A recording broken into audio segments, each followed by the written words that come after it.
Ravi Colors இன்றைய trending பெண்களுக்கான exclusive கலெக்ஷனுடன் kurtis, palazzo pant, Patiala pant, துப்பட்டாக்கள், ஷேப்வேர்கள், நைட்டிகள், பிராண்டட் உள்ளாடைகளும் கிடைக்கும். ரவி கலர்ஸ், நேரு வீதி, ராஜா தியேட்டர் சிக்னல் அருகில், புதுச்சேரி. வணக்கம். முக்கிய செய்திகள்.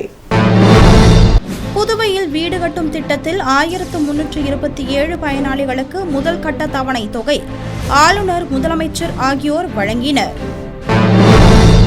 பிரதமர் வீடு கட்டும் திட்டத்தில் வழங்கப்படும் நிதி 2 இருந்து 3.5 லட்சமாக உயர்த்தப்பட்டுள்ளது. ஆளுநர் கைலாசநாதன் தகவல். 2016 போல் மக்களை ஏமாற்றி 2026 தேர்தலில் என்ஆர் காங்கிரஸ் வெற்றி பெற முடியாது. புதுவை மாநில காங்கிரஸ் கட்சி தலைவர் வைத்தியலிங்கம் விமர்சனம். கடந்த வருடம் மற்றும் இந்த ஆண்டு பயிலும் அரசு பள்ளி மாணவர்களுக்கு சேர்த்து இலவச மடிக்கணினி விரைவில் வழங்கப்படும். புதுச்சேரி முதலமைச்சர் ரங்கசாமி அறிவிப்பு. நம்ம பாண்டிச்சேரிக்கு ரிலையன்ஸ் ஃபேஷன் வேர்ல்ட் வந்தாச்சு. குவாலிட்டியான பிராண்டட் ஆடைகள் கம்மியான விலையில. எங்க தெரியுமா? அண்ணா சாலை ரத்னா தியேட்டர் பக்கத்துல இருக்க நம்ம ரிலையன்ஸ் ஃபேஷன் வேர்ல்ட் தான். இங்க கலெக்ஷன்ஸ் எல்லாமே ட்ரெண்டுக்கு ஏத்த மாதிரி இருக்கு. விழாக்கால சிறப்பு சலுகையாக நீங்கள் வாங்கும் அனைத்து ஆடைகளுக்கும் சிறப்பு ஆஃபர்களுடன் நிச்சய பரிசுகளும் உண்டு. கம்மியான பிரைஸ்ல பிராண்டட் ஆடைகள் வாங்க அண்ணா சாலை ரிலையன்ஸ் ஃபேஷன் வேர்ல்ட் வாங்க. ரிலையன்ஸ் ஃபேஷன் வேர்ல்ட், நம்பர் 460, அண்ணா சாலை ரத்னா தியேட்டர் அருகில், புதுச்சேரி. இனி விரிவான செய்திகள். புதுச்சேரியில் ஒருங்கிணைந்த பெருந்தலைவர் காமராஜர் நூற்றாண்டு வீடு கட்டும் திட்டம் மற்றும் பிரதம மந்திரி வீடு கட்டும் திட்டம் 2.0 கீழ் பயனாளிகளுக்கு மானியம் வழங்கும் திட்ட துவக்கம் மற்றும் முதல் தவணை நிதி வழங்கும் திட்டத்தை ஆளுநர் மற்றும் முதலமைச்சர் ஆகியோர் துவக்கி வைத்தனர். 2003ஆம் ஆண்டு புதுச்சேரி யூனியன் பிரதேசத்தின் முதலமைச்சராக இருந்தபோது ரங்கசாமி புதுச்சேரி மாநிலத்தை குடிசையில்லா மாநிலமாக உருவாக்கும் தொலைநோக்கு பார்வையோடு பெருந்தலைவர் காமராஜர் நூற்றாண்டு வீடு கட்டும் திட்டம் என்ற தனித்துவமான மாநில வீடு கட்டும் திட்டத்தை தொடங்கினார். இதன் மூலம் நிரந்தர கான்கிரீட் வீடுகளில் வசிக்கும் குடும்பங்களின் எண்ணிக்கை கடந்த 20 வருடங்களில் அதிகரித்துள்ளது. இதேபோல் பிரதம மந்திரி வீடு கட்டும் திட்டம் 1.0 மத்திய அரசால் 2015இல் பொருளாதாரத்தில் பின்தங்கிய வீடு இல்லாத குடும்பத்திற்கு அனைத்து அடிப்படை வசதிகளுடன் கூடிய ஒரு முழுமையான வீடு வழங்கும் நோக்கத்தோடு தொடங்கப்பட்டது. இதனைத் தொடர்ந்து புதுச்சேரி அரசு பெருந்தலைவர் காமராஜர் நூற்றாண்டு வீடு கட்டும் திட்டம் மற்றும் பிரதம மந்திரி வீடு கட்டும் இந்த திட்டத்தின் துணை பிரிவான பயனாளிகள் தானே தனி வீடு கட்டும் திட்டத்துடன் ஒருங்கிணைத்து புதுச்சேரி யூனியன் பிரதேசம் முழுவதும் செயல்படுத்தியது. இதனைத் தொடர்ந்து விரைவான நகரமயமாக்கல் காரணமாக வீட்டு வசதிக்கான தேவை அதிகரித்து வருவதை உணர்ந்த மத்திய அரசு பிரதம மந்திரி வீடு கட்டும் திட்டத்தின் 2.0 தொடங்கியது. இதேபோல் கட்டுமான செலவு அதிகரிப்பு மற்றும் பயனாளிகள் எதிர்கொள்ளும் சிரமங்களை கருத்தில் கொண்டு தற்போதைய அரசு பிரதம மந்திரி வீடு கட்டும் 2.0 திட்டத்தின் கீழ் மாநில பங்காக 2.75 லட்சம் ரூபாய் நிதியுதவி தர தீர்மானித்துள்ளது. மேலும் பெருந்தலைவர் காமராஜர் நூற்றாண்டு வீடு கட்டும் திட்டம் மற்றும் பிரதம மந்திரி வீடு கட்டும் திட்டம் 2.0 ஒருங்கிணைப்பதன் மூலம் பொது மற்றும் பிற பின்தங்கிய பிரிவினை சார்ந்த பயனாளிகள் தாங்கள் வீடு கட்டுவதற்கு 5 லட்சம் ரூபாய் பெறுவார்கள். இதேபோல் பிரதம மந்திரி வீடு கட்டும் 2.0 திட்டத்தின் கீழ் ஆதிதிராவிடர் மற்றும் பழங்குடியினர் 6.25 லட்சம் ரூபாய் நிதியுதவி பெறுவார்கள். இது மேலும் 7 லட்சமாக அதிகரிக்க தீர்மானிக்கப்பட்டுள்ளது. இதனையடுத்து புதுச்சேரி அரசு ஒருங்கிணைந்த பெருந்தலைவர் காமராஜர் நூற்றாண்டு வீடு கட்டும் திட்டம் மற்றும் பிரதம மந்திரி வீடு கட்டும் திட்டம் 2.0 கீழ் பயனாளிகளுக்கு வீடு கட்ட 5 லட்சம் ரூபாய் மானியம் வழங்குவதற்கான திட்ட துவக்கம் மற்றும் முதல் தவணை நிதி உதவி வழங்கும் விழா ஜனவரி 27ஆம் தேதி காலை 11 மணி அளவில் புதுச்சேரியில் உள்ள கம்பன் கலையரங்கத்தில் நடைபெற்றது. இதில் புதுச்சேரி துணைநிலை ஆளுநர் கைலாசநாதன் ஒருங்கிணைந்த பெருந்தலைவர் காமராஜர் நூற்றாண்டு வீடு கட்டும் திட்டம் மற்றும் பிரதம மந்திரி வீடு கட்டும் 2.0 திட்டத்தினை தொடங்கி வைத்தார். தொடக்க விழாவின் போது தேர்ந்தெடுக்கப்பட்ட பயனாளிகளுக்கு துணைநிலை ஆளுநர் கைலாசநாதன் மற்றும் முதலமைச்சர் ரங்கசாமி ஆகியோர் திட்ட பயனாளிகளுக்கு முதல் தவணை நிதி உதவிக்கான ஆணையை வழங்கினர். இந்த நிகழ்ச்சியின் போது முதல் தவணை தொகையான 1 லட்சம் ரூபாய் நகரம் மற்றும் கிராம அமைப்புத்துறை மூலம் பயனாளியின் வங்கிக் கணக்கில் நேரடியாக வரவு வைக்கப்படும் என்று முதலமைச்சர் ரங்கசாமி அறிவித்தார். மேலும் இந்த விழாவில் சட்டப்பேரவைத் தலைவர் செல்வம், பொதுப்பணித்துறை அமைச்சர் லட்சுமி நாராயணன், குடிமைப் பொருள் வழங்கல் மற்றும் நுகர்வோர் விவகாரங்கள் துறை மற்றும் வீட்டு வசதித்துறை அமைச்சர் திருமுருகன், சட்டப்பேரவை துணைத் தலைவர் ராஜவேலு, அரசு கொறடா ஆறுமுகம், சட்டமன்ற உறுப்பினர்கள் அனிபால் கென்னடி, பாஸ்கர் என்கிற தட்சிணாமூர்த்தி, லட்சுமிகாந்தன், தலைமை செயலர் சரத் சௌஹான், அரசு செயலர் கேசவன், தலைமை நகர அமைப்பாளர் நகரம் மற்றும் கிராம அமைப்புத்துறை முதன்மை செயல் அலுவலர் வீரசெல்வம், குடிசை மாற்று வாரிய முதன்மை செயல் அலுவலர் ரவிச்சந்திரன் மற்றும் துணை அதிகாரிகள் கலந்து கொண்டனர். பிரதமர் வீடு கட்டும் திட்ட நிதி பொது மற்றும் பிற பின்தங்கிய பிரிவினருக்கு 2 இருந்து 3.5 லட்சமாக உயர்த்தியுள்ளதாக திட்டம் 2.0 கலந்து கொண்டு பேசிய ஆளுநர் தெரிவித்துள்ளார். புதுவை அரசு ஒருங்கிணைந்த காமராஜர் நூற்றாண்டு வீடு திட்டம் மற்றும் பிரதம மந்திரி வீடு கட்டும் 2.0 திட்ட துவக்க விழாவில் கலந்து கொண்டு பேசிய ஆளுநர் கைலாசநாதன், பிரதமர் வீடு கட்டும் திட்ட நிதி பொது மற்றும் பிற பின்தங்கிய பிரிவினருக்கு 2 லட்சத்தில் இருந்து 3.5 லட்சமாக உயர்த்தியுள்ளதாக கூறினார். மேலும் இதுகுறித்து பேசிய அவர், நான் இந்த திட்டங்களில் 2 மாற்றங்கள் கொண்டு வர என்னோட சஜஷன். ஒன்று முதலமைச்சரே சொன்னாரு, பழைய ஸ்கீம்ல 40,000 ரூபாய் வாங்கிட்டு வீடு கட்ட முடியல அவங்களால. அவங்களே தப்பு சொல்ல முடியாது. பிகாஸ் இந்த காசு கோவிட் காலத்துல கொடுத்தாங்க. இந்த கோவிட் காலத்துல கொடுத்த டைம்ல அவங்க வேற செலவுக்காக யூஸ் பண்ணாங்க. மக்களை குறை சொல்ல முடியாது. பிகாஸ் கோவிட் காலத்துல அந்த மாதிரி சங்கடித்தும் இது ரைட் ஆஃப் பண்ணி அவங்க திருப்பி கட்டின 40,000 திருப்பி கட்டினா வேற 5 லட்சம் லோன் வந்து இல்லை அசிஸ்டன்ட் கொடுக்கலான்னு போன வாரம் தான் அங்கிருந்து ரிப்ளை வந்திருக்கு. இன்னும் அடுத்த ஒரு 10-15 நாள்ல அது அந்த டிசிஷனும் நாங்க எடுப்போம். 2வது இப்போ 5 லட்சம் ரூபாய் இந்த புது திட்டத்தில் கொடுக்கிறோம். அண்ட் ஆதி திராவிட மக்களுக்கு 7 லட்சம் ரூபாய் கொடுக்கிறோம். இதுல ஒரு புது மாற்றம் கொண்டு வர முடியுமா டிபார்ட்மெண்ட் நினைக்க வேண்டும். இப்ப சைட் ப்ரிப்பரேஷன், சைட் நீங்க தயாரிக்கணும். ஃபவுண்டேஷன் ஸ்டோன் போட்ட பிறகுதான் உங்களுக்கு ஃபர்ஸ்ட் இன்ஸ்டால்மெண்டே வரும். அதை விட உங்களுக்காக அட்வான்ஸ் ஒரு 10% ஆஃப் த டோட்டல் அமௌண்ட் அட்வான்ஸை நீங்க கொடுக்க முடியுமா? இது நம்ம கவர்மெண்ட் கன்சிடர் பண்ணணும். இப்போ நீங்க இந்த பிடபிள்யூ கான்ட்ராக்ட் போட்டோம்னா 10% மொபிலைசேஷன் அட்வான்ஸ் சொல்லி கான்ட்ராக்டர் கொடுப்பாங்க. அதே மாதிரி வீடு கட்டுறதுக்கும் ஒரு 5% 10% அட்வான்ஸா கொடுத்தாருன்னா இதை மக்களுக்கு சீக்கிரமாக இந்த வீடு கட்டுறதை ஆரம்பிக்கலாம். இந்த 2 மாற்றங்கள் கொண்டு வர டிபார்ட்மெண்ட் சிந்திக்க வேண்டும். தேர்தல் நெருங்கும் சூழலில் வருகிற பிப்ரவரி மாதம் ராகுல் மற்றும் பிரியங்கா காந்தி ஆகியோர் புதுவைக்கு வரவுள்ளதாக புதுவை மாநில காங்கிரஸ் கட்சி தலைவர் வைத்திலிங்கம் கூறியுள்ளார். 2026 தேர்தல் நெருங்கி வரும் சூழலில் புதுச்சேரியில் தேர்தலை எதிர்கொள்ள அனைத்து கட்சியும் தயாராகி வரும் நிலையில் புதுவை காங்கிரஸ் கட்சி தலைவர் வைத்திலிங்கம் கட்சியின் செயல்பாடுகள் மற்றும் திட்டங்கள் குறித்து செய்தியாளர்களை சந்தித்து பேசினார்.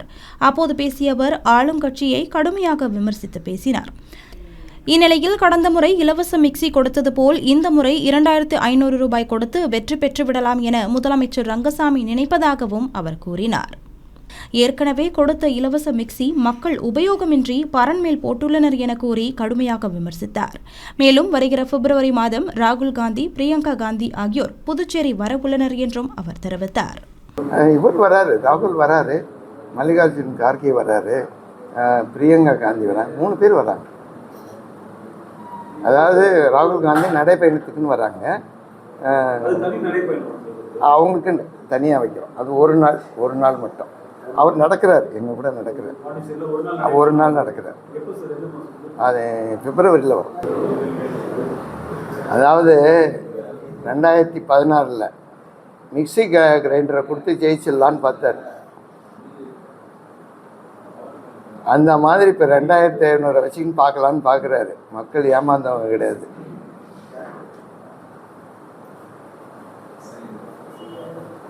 ஓடாத மிக்சி கிரைண்டர் தான் கொடுத்தாரு. இப்போ இன்னும் அவங்க வீட்டு மாமா பரணையில் இருக்குது அந்த மிக்சி கிரைண்டர்.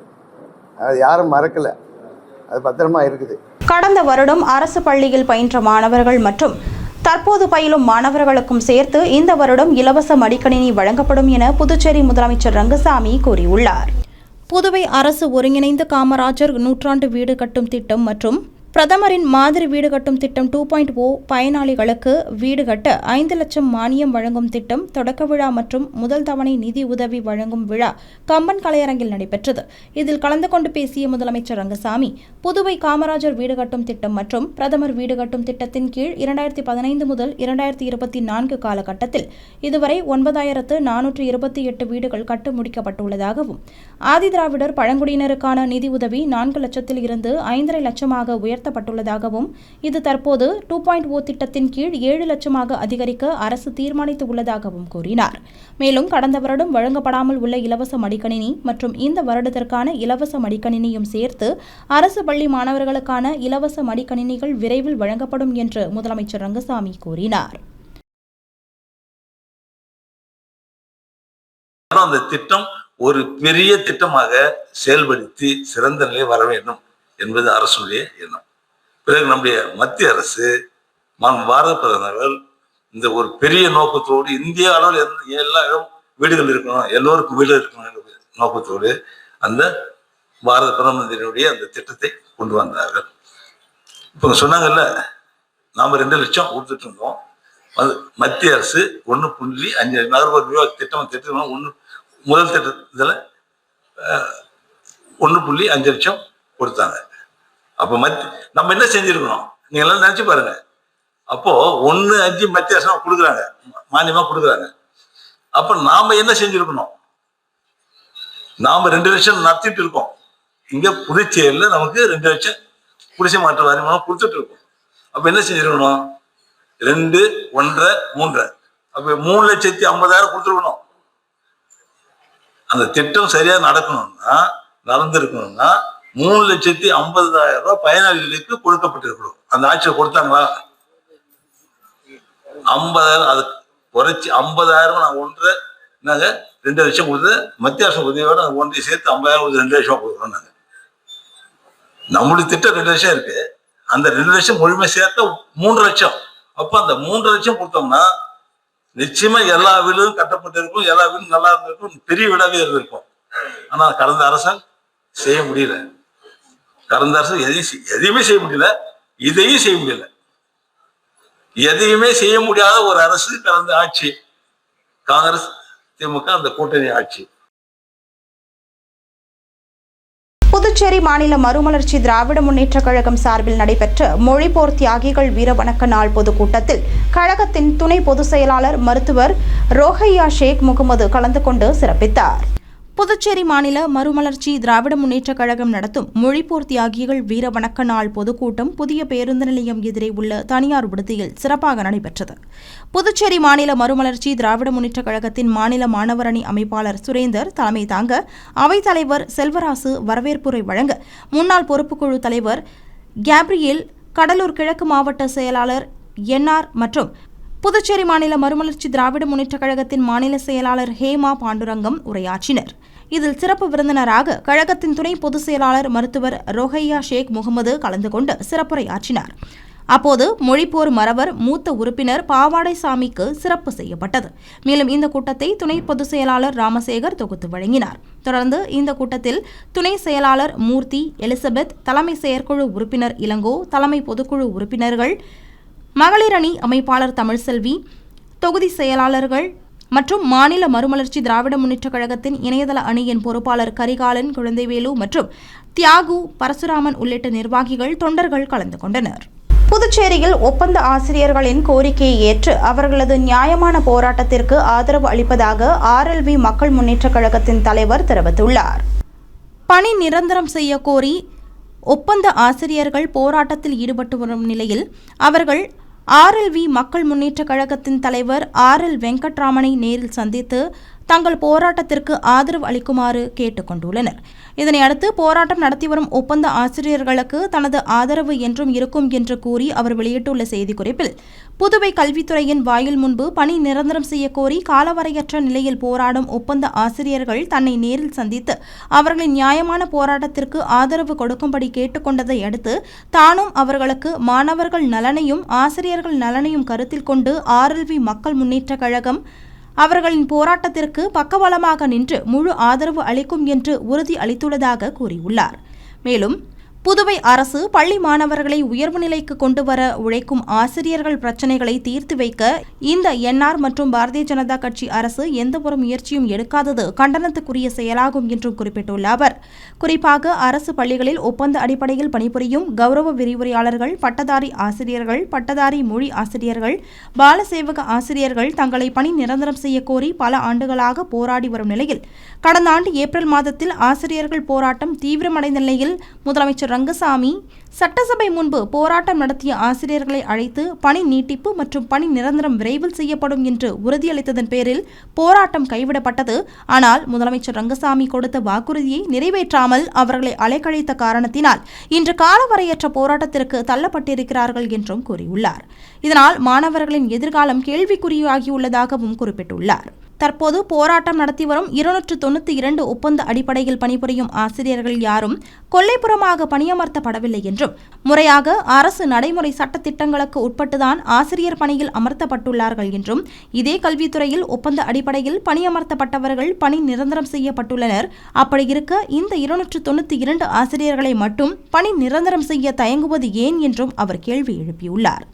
இதனால் முதலமைச்சர் ரங்கசாமி இந்த விஷயத்தில் தலையிட்டு ஒப்பந்த ஆசிரியர்களின் போராட்டத்தை உடனடியாக முடிவுக்கு கொண்டு வர வேண்டும் என்றும், இல்லையென்றால் ஒப்பந்த ஆசிரியர்களுக்கு ஆதரவாக RLV மக்கள் முன்னேற்றக் கழகம் போராட்டத்தில் ஈடுபட வேண்டிய சூழ்நிலை ஏற்படும் என்பதை தெரிவித்துக் கொள்வதாகவும் அவர் கூறியுள்ளார். புதுச்சேரியில் உயர்த்தப்பட்ட சம்பளம் வழங்க கோரி கால்நடை மருத்துவக் கல்லூரியில் ஊழியர்கள் போராட்டத்தில் ஈடுபட்டனர். புதுச்சேரி கால்நடை மருத்துவக் கல்லூரியில் 16 வருடங்களுக்கு மேலாக வெறும் சொற்ப ஊதியத்தில் பணிபுரியும் ஊழியர்களுக்கு முதலமைச்சர் சட்டசபையில் 3 ஆண்டுகளுக்கு முன்பாக 18,000 ரூபாய் வழங்க வேண்டும் என்று உத்தரவிட்டும் இந்த கல்லூரி நிர்வாகம் இதுவரை தங்களுக்கு வழங்கவில்லை என்றும், இதனால் தங்கள் அடிப்படை கோரிக்கையை நிறைவேற்ற வேண்டும் என்று அரசு பணியாளர் நலக்கூட்டமைப்பு சார்பாக அதன் தலைவர் சரவணன் தலைமையில் கூட்டமைப்பின் ஒட்டுமொத்த ஊழியர்களும் கல்லூரி நிர்வாகத்திற்கு எதிராக தர்ணா போராட்டத்தில் ஈடுபட்டனர். மேலும் தங்கள் கோரிக்கை நிறைவேறும் வரை இந்த போராட்டம் தொடரும் எனவும் அந்த ஊழியர்கள் எச்சரிக்கை விடுத்துள்ளனர். ராஜீவ்காந்தி வெட்டினரி காலேஜில் அரசு பணியாளர் நல கூட்டமைப்பு சார்பாக 15 வருஷமாக நாங்கள் வேலை செஞ்சுட்டு வரோம். 15 வருஷமாக 10,000 வேலை செஞ்சுட்டு வரோம். 18,000 சம்பளத்துக்காக பல முறை கோப்பு போயிட்டு திருப்பி வருது அந்த ஃபைலு. அதிகாரிகளும் யாரும் ஸ்டெப் எடுக்க மாட்டுறாங்க. அரசியல்வாதிகிட்ட போனோம், அவங்களும் அவங்களால ஒன்று முயற்சி செஞ்சுட்டாங்க. இப்போ இந்த 18,000க்கு சிஎம் பட்ஜெட்டில் அறிவித்தார். அந்த அறிவித்த தொகையை எல்லா டிபார்ட்மெண்ட்டும் கொடுத்துட்டாங்க, இன்னும் எங்களுக்கு கொடுக்கல. அதை கேட்டு சிஎம் பார்த்தோம், அவர் கோப்பு போட்டு தயார் பண்ணி 2 பேரையும் அனுப்பிச்சார். செக்ரட்டரி கையெழுத்து போட்டார், ஃபைனான்ஸ் செக்ரட்டரி எல்லாம் கையெழுத்து போட்டாங்க. இப்போ கவர்னர் அந்த கோப்பை திருப்பி டிஸ்கஸ் பண்ணணும்னு சொல்லி கேட்டிருக்காங்க. செக்ரட்டரியும் டீனும் போய் டிஸ்கஸ் பண்ணால் அது வேலை முடிஞ்சிடும். அவங்க போகாதால இப்போ நாங்கள் தர்ணா போராட்டத்தில் உட்காந்துருக்கோம். புதுச்சேரி வேல்ராம்பேட் மறைமலை நகர் 5வது குறுக்கு தெரு பகுதி மக்கள் நலசங்கம் சார்பாக இந்திய குடியரசின் 77வது குடியரசு தின விழா சிறப்பாக கொண்டாடப்பட்டது. புதுச்சேரி வேல்ராம்பேட் பகுதியில் உள்ள மறைமலை நகர் பகுதி மக்கள் நல சங்கம் சார்பாக இந்திய குடியரசின் 77வது குடியரசு தின விழா சிறப்பாக கொண்டாடப்பட்டது. இந்த விழாவில் சங்கத்தின் மூத்த உறுப்பினரும் ஆலோசகருமான சோமசுந்தரம் தேசிய கொடியை ஏற்றி வைத்தார். மேலும் சங்கத்தின் தலைவர் கோவிந்தன் தலைமை தாங்கி சிறப்புரையாற்றினார். தொடர்ந்து இந்த நிகழ்வில் சங்கத்தின் செயலாளர் ரவிச்சந்திரன், பொருளாளர் மனோகரன், துணை செயலாளர் ராஜலட்சுமி ஆகியோர் முன்னிலை வகித்தனர். மேலும் செயற்குழு உறுப்பினர்கள் மற்றும் ஆலோசகர்கள் கலந்து கொண்டு விழாவை சிறப்பித்தனர். இந்த விழாவின் போது தேசிய கீதம் இசைக்கப்பட்டு தேசப்பற்றை வலியுறுத்தும் உரைகள் இடம்பெற்றன. மேலும் இந்த விழாவில் மறைமலை நகர் 5வது குறுக்கு தெருவை சேர்ந்த பொதுமக்கள் திரளாக கலந்து கொண்டு குடியரசு தினத்தை உற்சாகமாக கொண்டாடினர். இனி வருவது புதுவையில் இன்றைய தங்கம் மற்றும் வெள்ளி விலை நிலவரம். இன்றைய தங்கம் வெள்ளி விலை விவரம். புதுவையில் இன்றைய தங்கம் வெள்ளி விலை விவரம் வழங்குபவர்கள் முத்து கோல்ட் ஹவுஸ், பாண்டிச்சேரி. தங்கம் 1 கிராம் 14,845 ரூபாய். வெள்ளி 10 கிராம் விலை விவரம் 3,840 ரூபாய். இத்துடன் AMN செய்திகள் நிறைவடைந்தன. வணக்கம். உங்கள் முத்து சில்க் ஹவுஸின் புதுச்சேரி நேரு வீதி வணிக திருவிழா வருகின்ற ஜனவரி 1 முதல் பிப்ரவரி 20 வரை. நீங்கள் வாங்கும் ஆடைகளுக்கு பரிசு கூப்பன்களை பெற்று உங்களுக்கான பரிசுகளை வென்று மகிழ்ச்சி அடையுங்கள். முத்து சில்க் ஹவுஸ், புதுச்சேரி. உங்கள் AMN TV செய்திகளை யூடியூபில் உடனுக்குடன் காண AMN TV பாண்டிச்சேரி சேனலை சப்ஸ்கிரைப் செய்யுங்கள். பெல் பட்டனை மறக்காமல் கிளிக் செய்யுங்கள்.